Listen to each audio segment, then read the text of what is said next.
Ah! Did you know that heat is not hot? At least in science, these aren't synonyms. There's a lot of confusion caused by heat, hot, and temperature in the English language, compared to their scientific implications. Believe it or not, heat is not measured in Kelvin, Celsius, or Fahrenheit.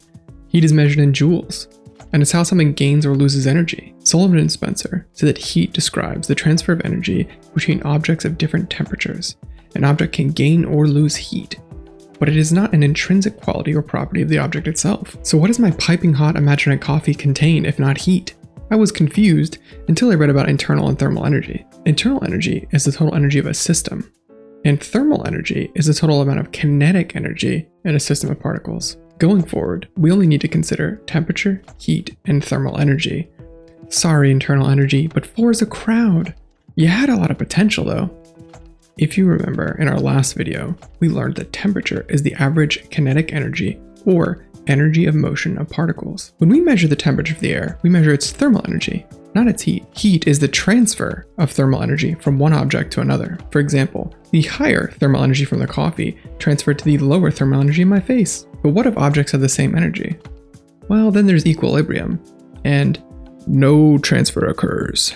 Air quotes because science is complicated. So an iceberg has more thermal energy than you do, but you have higher temperature. Another example, if you said it's hot outside, this is an expression that's speaking to both heat and temperature. You are recognizing that the temperature or average kinetic energy around you is higher than your body. And heat is the process of the thermal energy transferring from the higher temperature air to your lower temperature body. To recap, thermal energy is the total kinetic energy of a system.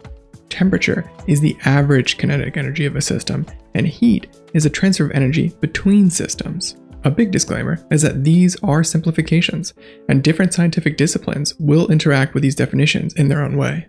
But the next time you hear that one Nelly song, you'll know that he meant here has more thermal energy than he does, and heat is how his body is increasing in temperature due to a transfer of that thermal energy. Hopefully this warmed your interest in our world. Thank you for giving us a bit of your day. If you like this kind of science and climate clarification, consider our written and audio articles on acidearth.world. Sources are listed in the description. Let us know if you have any questions or suggestions for future topics.